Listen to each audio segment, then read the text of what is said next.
Hey, what's good, y'all? Welcome back to AstralSleep the Sleep Podcast. I'm very happy you guys could join me again for another episode because this one is going to be a little bit different than normal. With this one, I have 6 short stories ready for you guys. 6 short stories, alright? And this episode will involve me getting a lot more vocal and sharing my opinions on exactly what we read, because these stories are stories based on life. Alright? Now, it's a very broad subject. However, I do feel it can be condensed into a few specific subjects of life. Now, I'm not going to reveal what subjects they may be, but there are aspects of life that many of us cling on to. I do believe looking into broader subjects with a bit of tunnel vision does us good, and helps us really reflect and find out how we perceive things in the world. Usually perspective and opinions are things being given to us by social media, the news, our friends and family, right? But very rarely is it something that we have, thought on, pondered on, and decided this is how I view things and this is what I'm comfortable with, right? And I love opening those type of spaces because it helps us all grow as individuals and become well-rounded people. And that's actually one of my goals personally, to become a well-rounded individual. Alright, so I think this is a great step and a great way to enter in that kind of a habit for the long term. Definitely for the long term. Alright, so with that being said, let's go ahead and get started.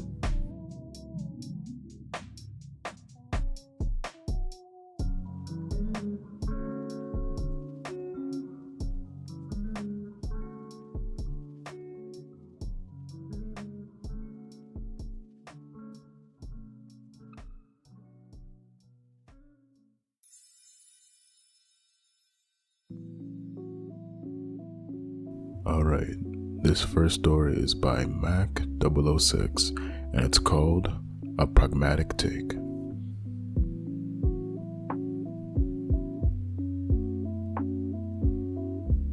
There's an old saying, for every cigarette you smoke, you lose 1 minute of your life. By this saying, if you smoke 1 cigarette a day, you would lose a little over 60 hours of your life a year. So, roughly, every 4 years, you will lose a day of your life. That sounds reasonable to me. I'm willing to take 1 day of my life at the end when I'm 70, 80, 90, or even 100 to feel some pleasure. I do love my cigarettes after all. But why stop there? 1 day every 4 years is not a horrible amount. 2 cigarettes will lose me a day every 2 years. 4 will lose me a day a year. I am 25? So I lose a day a year, and I live till I'm 80, I will lose 55 days of my life. Wait, when I say it like that, it is a month and a half. That's a bit. Then again, this is at the end of my life. My friends and family will most likely be dead. I'll be a bitter old person who might even hate the youth. What a horrible fate. Nah, I'll not be like that. But lowering the amount of time I could be like that is not the worst thing in the world. So, I've decided at most to smoke 4 cigarettes a day. Maybe to lower my intake as I get older. Who knows? Maybe I will like being old. It would only be when I'm old that I'll be facing that anyway. 55 years is a long time from now. So for a day, that is 1 every 6 hours, but that doesn't count sleep. I sleep about 6 hours a day, so that lowers the hours I am awake to 18. 18 divided by 4 is 4.5. Let's see. I wake up at 6 a.m.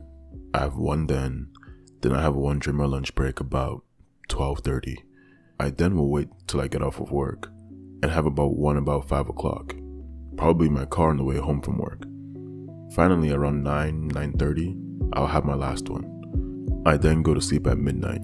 Wait, that is 2.5 hours at the end of the night where I won't have one. Maybe I should up it to 5 cigarettes then. Let's see.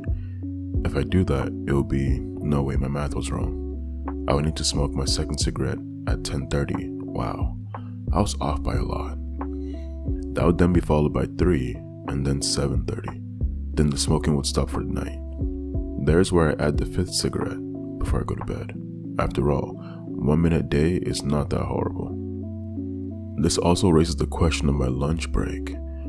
I could sneak one out at 10:30. My work allows smoke breaks, but my lunch break would not have one then. So I add one there as well. So that is 6 cigarettes a day.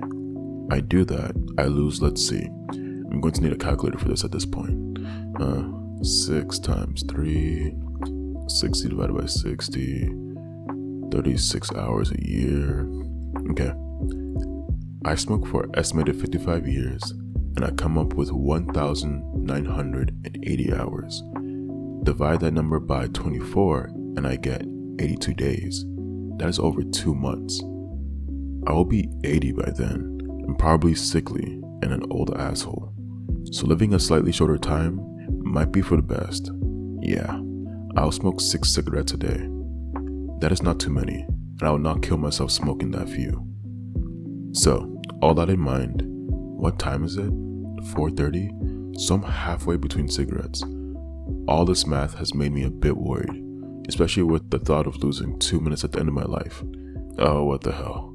1 cigarette only cost me a minute, and 1 minute at the end of my life? Isn't that important?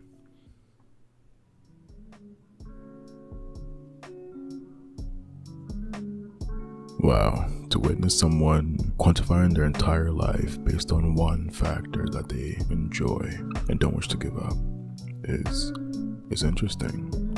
Honestly, I can't really imagine reducing my life to how many times can I smoke per day. Personally, I just don't smoke. That's not my thing.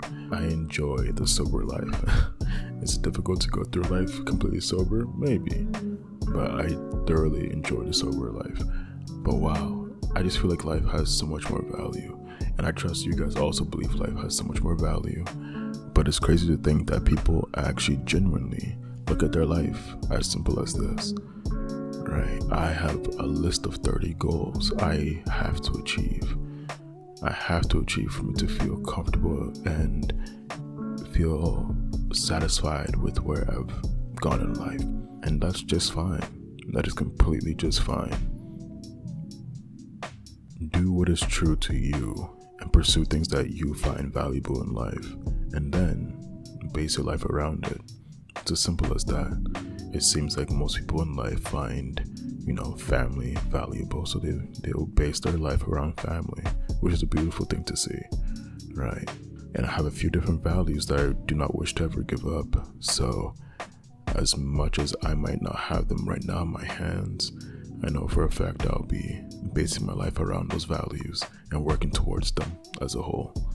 So, yeah, quite the viewpoint, honestly. Quite the viewpoint.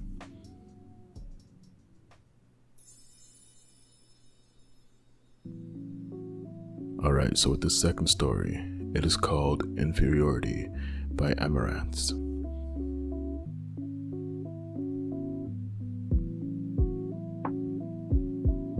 You don't really know what you want to be. Who are you? You know exactly who you're supposed to be, but you can't ever be like her. You'll never be as courageous as she was. You'll never be as strong as her. You'll never be as talented as her. You're annoying. So annoying. Why don't you just shut up about it? Why do you have to keep on thinking like this? The more you do this, the worse you're going to get. But I deserve it. You deserve it. You can't do your job properly. Why do you have to be the outlier? Why don't you want to be anything else? You have a role to fulfill, so start doing it. You're lazy. You're stupid. It's silly you haven't gotten the message yet. What if you just went away, and then you were replaced by someone else much better than you? Wouldn't that be grand? Then you'd be free. You could do whatever you like. You wouldn't be despised for being a failure. I don't know what I'd do. I'll just deal with it. Keep on going places for no reason. I'll keep running. Keep being stupid. I mean, it's not like when I try to be different it works. You know your predecessor is liked by everyone, right? But she was also miserable. Couldn't even get what she wanted, but But you can't get what you want, can you? You want it all to stop, to just exist without anything forcing you to do anything. That's just how life is, isn't it? What's wrong with me? I keep asking that. You know the answer. You're too emotional. At least she could hide them until she died.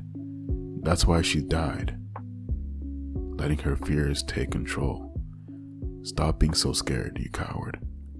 There's so much to be scared of, though. I don't want to die. I don't. I'd rather just never exist at all. Don't think things like that. It's bad for you. I can't help it. I'm not supposed to feel this way. I'm not meant to think of things like this. I can't help it. I can't stop it. What if I just curled up into a ball so hard nobody saw me? I wish it wasn't here. I really wish it was different. Stop it. Think of something else. I like this world. It's beautiful. And if I went somewhere, I'd never see this place again. How could I? Knowing how many problems are walking around, waiting for their throats to be scuffed. You're still a failure and a mistake. No matter how pretty the world is, it doesn't change that fact. I don't know. I don't know how I'll do. What am I to do? What's possible? I've just been sitting here doing nothing. I'm useless. You'll never know who you really want to be.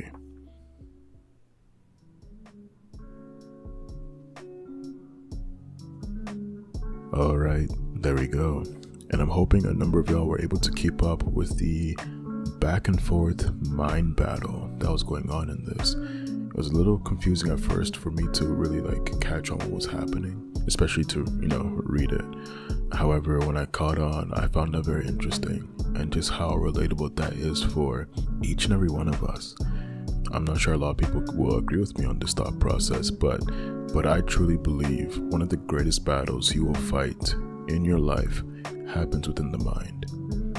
It will definitely happen within the mind, whether it comes towards healing or facing a certain issue or debating a level of morality. That's all within the mind first before I ever translate into something out in the real world, right? So I do truly believe the greatest battle ever fought is within the mind, right? And to see that put before us visually for us to comprehend and really dive deep into, it's a lot, and I loved seeing how it wasn't such a linear journey.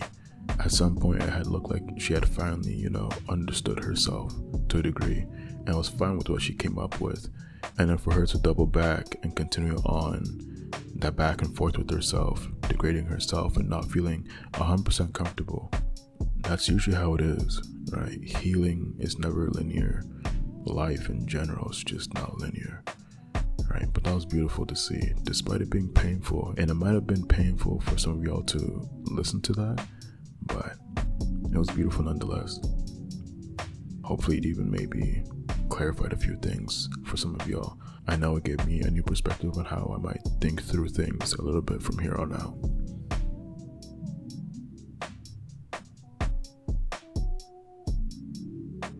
Alright, and the next story is called What Will Be Left for Those Without Purpose by Cystyx. Hopefully I got the name correct.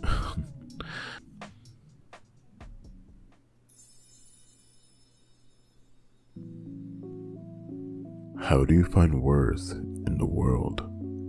Is it experiences that come your way? Is it the people you surround yourself with? Is it the sheer will to disappoint the world's expectation for you to crumble? This is something Devin considers often. They don't feel like the world needs them here, and it's not really a bad thing. Some people are here to make an impact in the world, and Devin just isn't one of them. They'll help from the background, help their companions overthrow this corrupt system, but they can't see themselves in the lead. They weren't made for that. Their partner Fi was, though. She could convince someone with just a few words, sway the people's opinion in their favor. Fi loves the spotlight, loves the praise. It would be a better environment than the negativity of Devin's shadow looming. Devin has always tried to find 3 or more reasons to stay somewhat relevant with others. First, they're friends. They don't know how much each of their quote-unquote friends, more like allies under a truce most likely, cares about them. But if one dies, then all of them do. It's a problem with the dynasties. You can't leave without killing the others. Secondly, pure spite. All of the people that made them suffer told them that they would die before they could ever amount to anything. Them living to this point was a big fuck you to all of those officials who laughed at them for the thought of saving the city. Third, the liberation of the godforsaken city. If they abandoned the citizens before the city was freed, they would be no better than those who imprisoned the city to begin with. Devon knows that they will succeed, and they're glad, but it also scares them, because what's for them to do after this?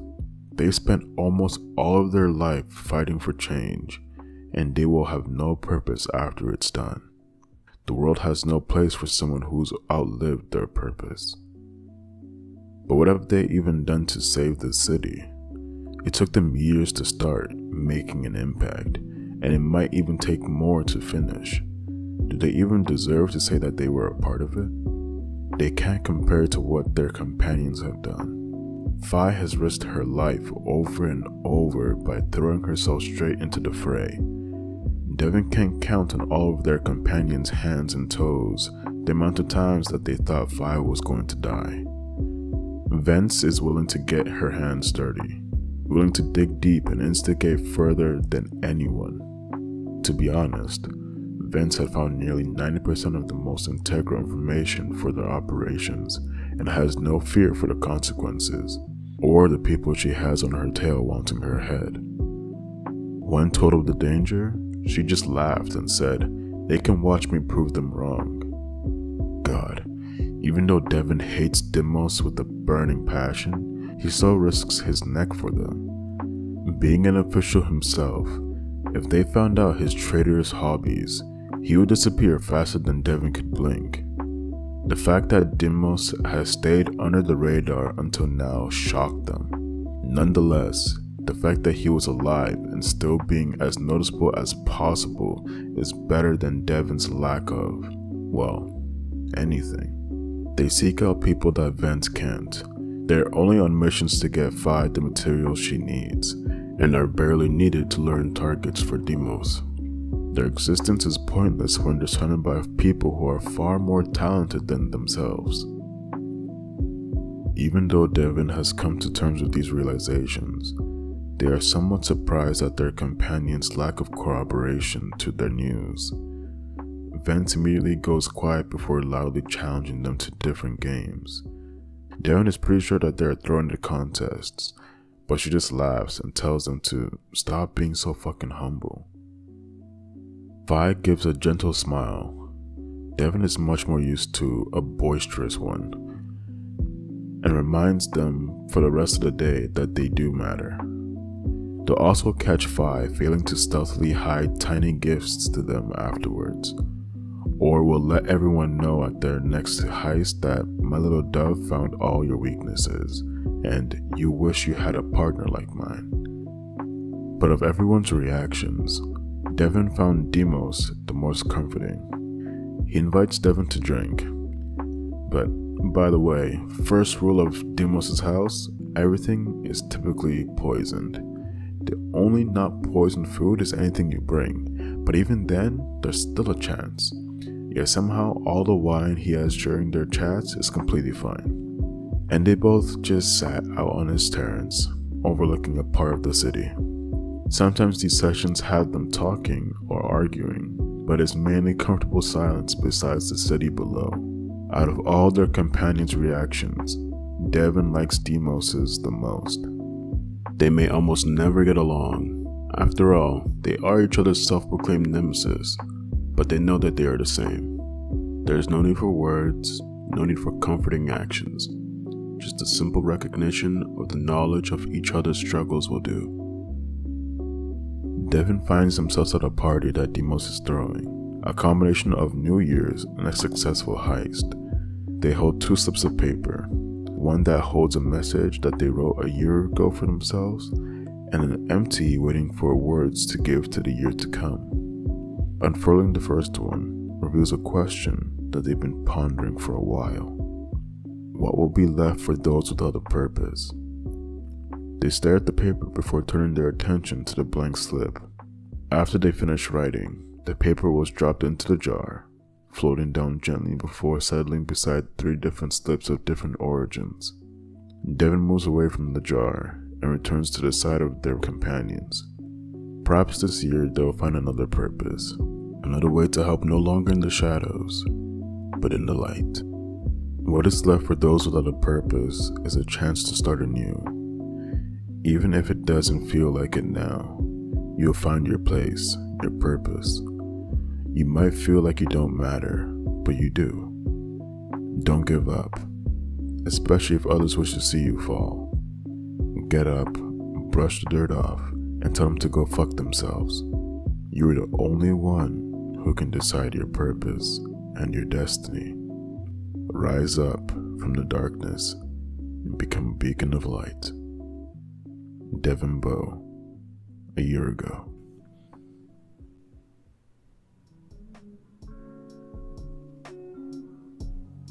Okay, now with that story, hopefully it wasn't too confusing. Now the character Devin that we were reading as went by the pronouns they, them. So hopefully that was something that you guys caught on to fairly quickly. It wasn't too confusing. If it now makes sense, I suggest going back for it to kind of click.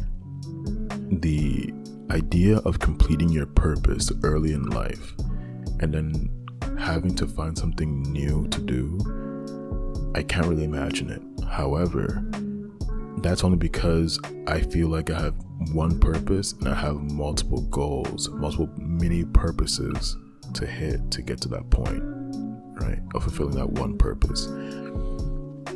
But wow, that must be quite a hollowing experience to say that you have actually done exactly what you needed to do in this lifetime, and that's it. You just gotta live your life quietly now and be content with that, right? Especially going from something that is so engaging, risking your life, making extreme changes to the world, and having to just quietly sit back and say you're done. It's definitely a blessing to have a purpose that you follow through all the way to the very end. And I believe those who do find their purpose and continue to follow them all the way through to the very end just might not realize just how blessed they are. It's hard to see those blessings in the moment sometimes. Usually it will take a moment where you have no purpose or you're done your purpose, and then you have to look back and see, oh, I was happy. I was doing something. I was making a difference. Whether it was in one life or many, I was making a change. And nowadays in our generation, just seeing people make a change and aiming for more, especially when those who go back to their home country and take what they learn and apply it there. It's amazing to see. Definitely one of my goals.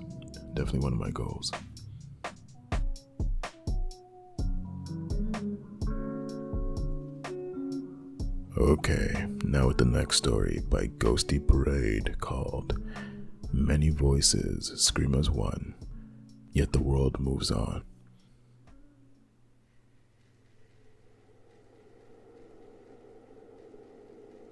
We say we do not remember. It is not quite a lie, but perhaps closer to the truth than it is comfortable. We do not know who we were, who we are, or who we will be, but we know we were once many voices, many hearts, with hopes and dreams and fears. So many fears. We do not know the faces, the names of the ghosts that vacant our past. They are gone and forgotten. A twisting guilt claws at us for the relief this small mercy brings. It is for the better. We remember the terror that gripped us, a grief that pained our bodies and bore wreckage upon our souls. It never left us, not truly. However, we have longed since stopped chasing the empty pangs of our humanity.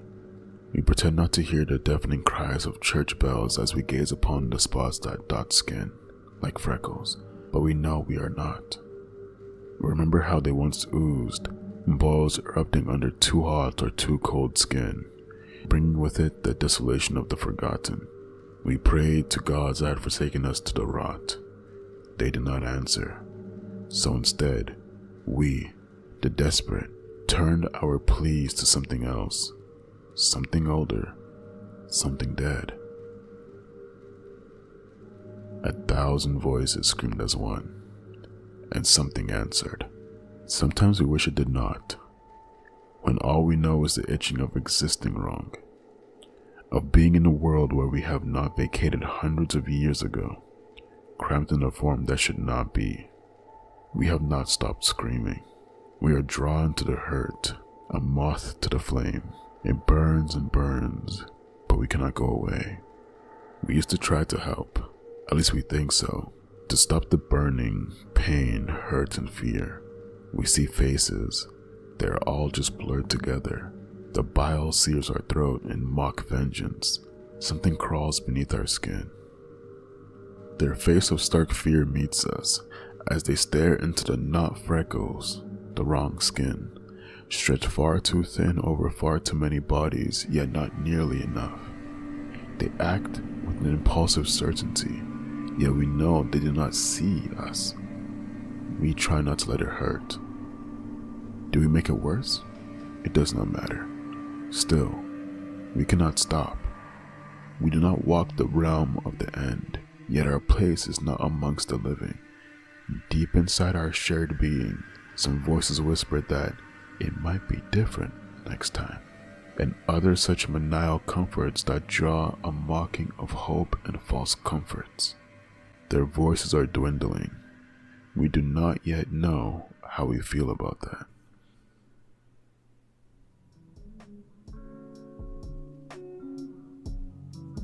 Alright, now this story was fantastic, and it involved two parties.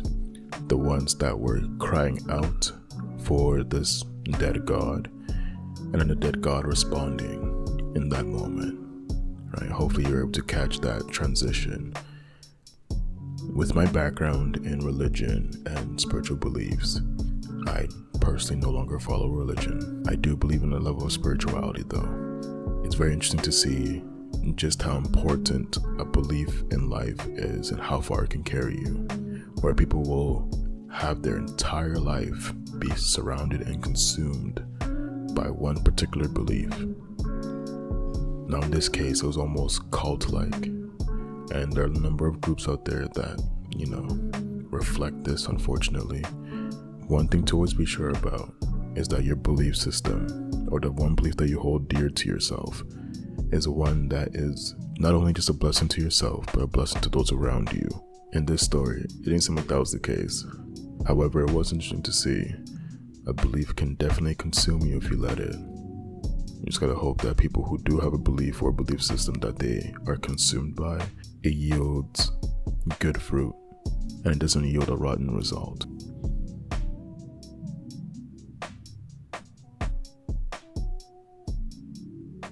Alright, the second to last story is called Musings by cappedbicuspid.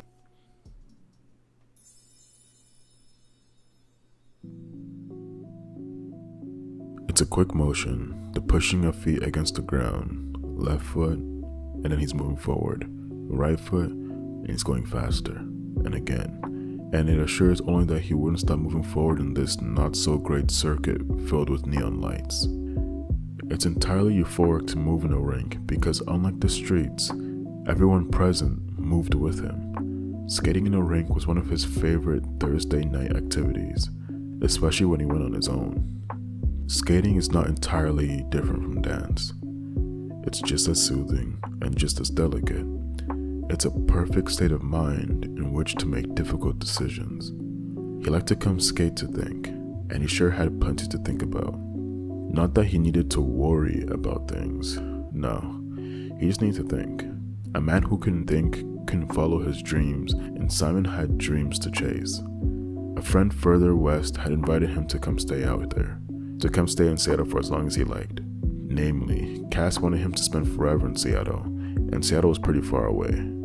Cass didn't skate and wouldn't skate with him, but he did dance, and that wasn't too different, he didn't think. Maybe he could learn to dance. Abstract thoughts about Seattle took him away from skating, and suddenly he was gone. Then he was on the ground, on his rear, and then he was chuckling to himself and pulling back up on his feet. Seattle didn't sound so bad. It only sounded unfamiliar. He would leave many familiar things for one, for his best friend in the whole world, and some people he knew somewhere else.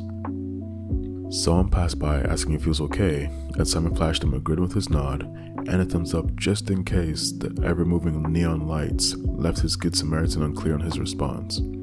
Thinking on Cass was probably feeling a little unclear on some responses right about now too. Maybe he'd be stepping out of a moving crowd too, heading for a bar, ordering a drink with an easy smile on his face. Simon had seen him do it many times before, that he could see it perfectly in his head.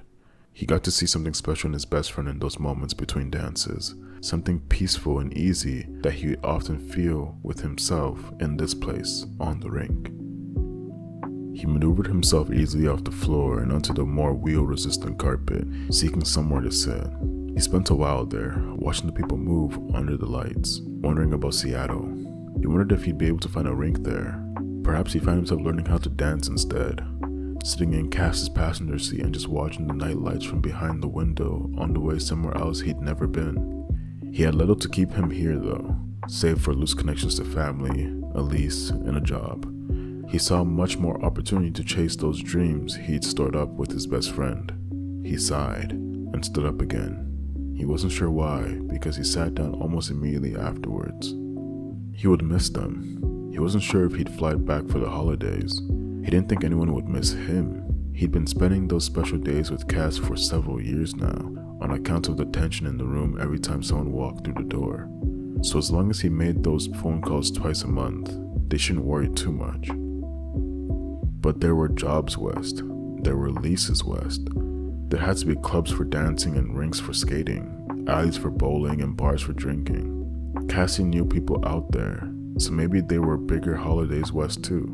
Maybe there were more friends just waiting to skate with him and to dance with Cass. Maybe his dreams were there waiting for him, the ones he'd stashed away and the ones he hadn't realized yet. The only way to find out was to go.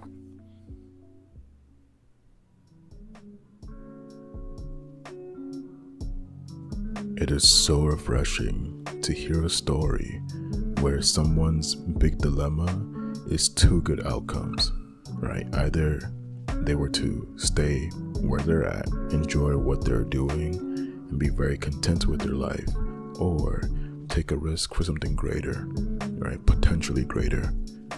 Yeah, I do love talking about desires in life, because it really does show what kind of person you are and the character that you hold with the desires that you have, right? That's why we have this concept of hidden desires, things that we truly want, but we just can't let be known, right?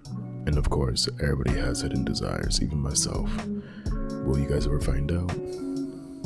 We'll see.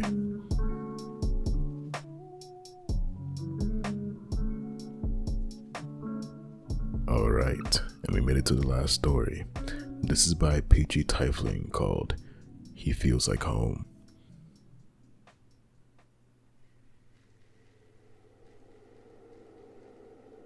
He feels like home. That's what Elijah has decided he will say when Talani or Westra or God knows who else inevitably asks why. Why he stands so close to Orion lately. Why he keeps intertwining his blood red or ice blue fingers with Orion's pale ones. Why he's taken to tucking what remains of his alvin blonde hair behind his ear when it falls into his face. Orion feels like home to Elijah, and by the world mother, he's so fucking homesick. It's not even like his home was a great place to begin with. If he's being completely honest with himself, it was a pretty fucking awful place for most of his time. The priests were strict. The food was mediocre at best. The other boys avoided him like the plague because of his devilish features. And of course, the relentless bullying. A good portion of it brought on by Orion himself. But back in Venia, there was no crystallized wolves or freaky time loops or total thalamic seal of failure to be worried about. Orion, despite many flaws, and Elijah acknowledges he has many, reminds the tiefling of a simpler time. There's a darker feeling underneath the simple nostalgic comfort too. Orion follows him like a sad puppy dog, and is just as obedient as one. It's a bit pathetic actually, but Elijah revels in the power trip of it all. After decades of Orion being the golden boy, shoving Elijah around, and generally trying to make his life as shitty as possible, some twisted part of him is enjoying the fact that he holds the power now. As much as he hates to admit it, it feels goddamn good. To finally be the one in control after all this time. To know that one wrong move from Orion means the elf will end up on the wrong side of Tholani's sword. Sometimes, when he's tossing and turning, trying to fall asleep, he remembers a different home. A rundown inn in the port of City Vant. A bronze-skinned girl with a smile as wide as the sea. A kiss on the lips, a kiss on the forehead, and the taste of ripe oranges bursting on his tongue. But that home is a continent away, and Orion is right here. He's right next door, and Elijah isn't strong enough to resist. Not when the world is ending anyways, and those blue eyes are as bright as they ever were, all throughout his miserable youth. And besides, he thinks to himself half asleep, she wouldn't want me back. She was far too good for me. Orion and I deserve each other. The thought is strangely comforting as he drifts off for the night.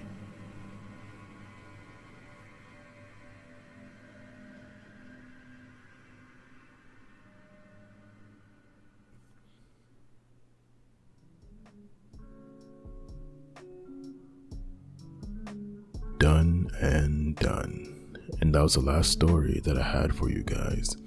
Now with this one, I know there'll probably be some controversial views regarding it and what the tone really was. I was personally really trying for a much more sadistic tone because I got the energy from the writing of someone that had been bullied and abused, finally being able to enact their revenge on the person that had abused them, and taking it so far as to now questioning why they still have them around, and realizing that they're just too far deep to actually stop because they enjoy what they're doing. However, I can definitely see some other viewpoints towards the story and the tone of it all. Either way, I hope you guys enjoyed it. But yeah, based on the viewpoint I had initially, I saw this as us having skeletons in our lives and having to address them, whether we're gonna clean them up or accept them as something a part of our lives, a part of our story, and continuing on with those skeletons in the closet.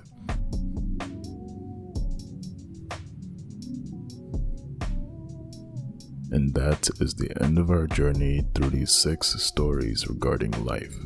And of course, hopefully, with the commentary, we came to similar conclusions regarding what each story represented.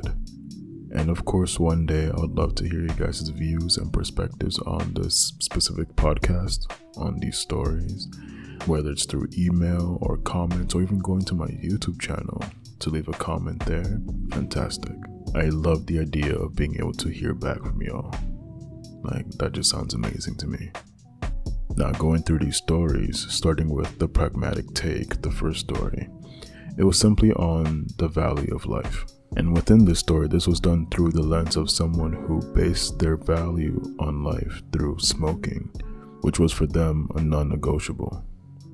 The Inferiority story had the subject of the mind battles we will have in life. And I truly believe the greatest battle ever fought is definitely within the mind. Next, with the story, What Will Be Left for Those Without Purpose? It spoke on, obviously, your purpose in life, or discovering a purpose in your life. And I love the idea that you may very well have to create your own purpose in life. Now with the story, many voices scream as one, yet the world moves on. Try my best with, a much more calm transition into that. But regarding the subject of that story, it was speaking on our beliefs in life, in my opinion. The second to last story, Musings, was definitely on desires And how much do your desires mean to you to chase after them or stand firm on your choice? And with the last story, he feels like home to me. To really paint the picture for what I saw in the story, well, in life, we all have our skeletons in our closet. No one's perfect. Now either that will hold you back or be the reason you develop into a better person today. I want you to recognize and give yourself the credit that you are doing your best to live a wholesome, fulfilled life with the tools and the knowledge you have now. And I hope that in the future, we can all look back and be proud in our lives that we lived. I know this was quite a different format to what I usually provide, but I hope you guys enjoyed it nonetheless. For me, I know I did. And I'm hoping y'all are fast asleep. Some of you are slightly awake, resisting, but I know y'all will drift off soon and get the sleep you deserve. Alright, now with that being said, have a good night, y'all. Sleep well and sweet dreams.